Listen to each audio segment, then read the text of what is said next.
So we had 4 new athletes competing in a bodybuilding show this last weekend, the Minnesota Viking. We had 2 of our coaches, Coach Tom and Coach Nikki, also competing. Everyone did very well. But something that I oftentimes think about, I learned this in college recently, a very, very important and very, very impactful thing to understand is the difference between an extrinsic goal and an intrinsic goal. Extrinsic goal is basically, you could say, I want to win this bodybuilding show. And that's the one thing that you focus on every day. You could also say, for another example, I want to lose 30 pounds. You're not happy until you get to that 30-pound loss. One other thing is you could say, I want to lift 500 pounds on a deadlift. Extrinsic goals, they're okay, but something that can be better for long-term, basically your ability to improve. Because one thing that you gotta watch for is, let's say that you had this extrinsic goal to win a bodybuilding show. You get there, maybe you win, maybe you don't.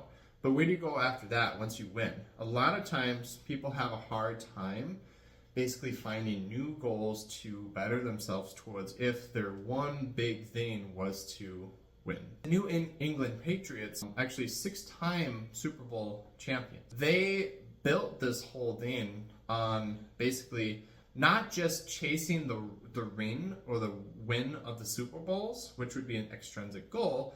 Tom Brady, which was their quarterback, their main player, focused on intrinsic drive, mastering the game, outworking everyone, and basically falling in love with the grind. And this could be, you could use this as an example of the gym, falling in love with lifting weights, falling in love with, eating healthy and how it makes you feel.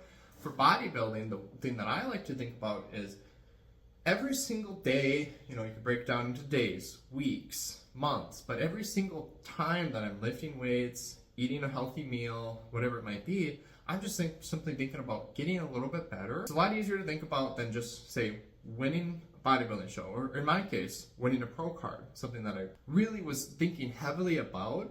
And when I didn't achieve that, it really knocked me down. But also, if I would have achieved that last year when I competed, I got very close at 2 of the competitions, just one individual beat me, so I didn't get it. From now, I'm just focusing on getting better every single day. Eventually, it'll happen. And then from there, I just keep focusing on getting a little bit better every single day. And then I can move into the next kind of goal. It's a common phenomenon if you focus on extrinsic goals too much. If you do achieve those goals, it's great, you achieved it, but it's hard to go on from there and keep improving from that, as opposed to working on intrinsically and loving the process and just trying to get a little bit better every day. You can actually take it a lot further, but also it's better for real world application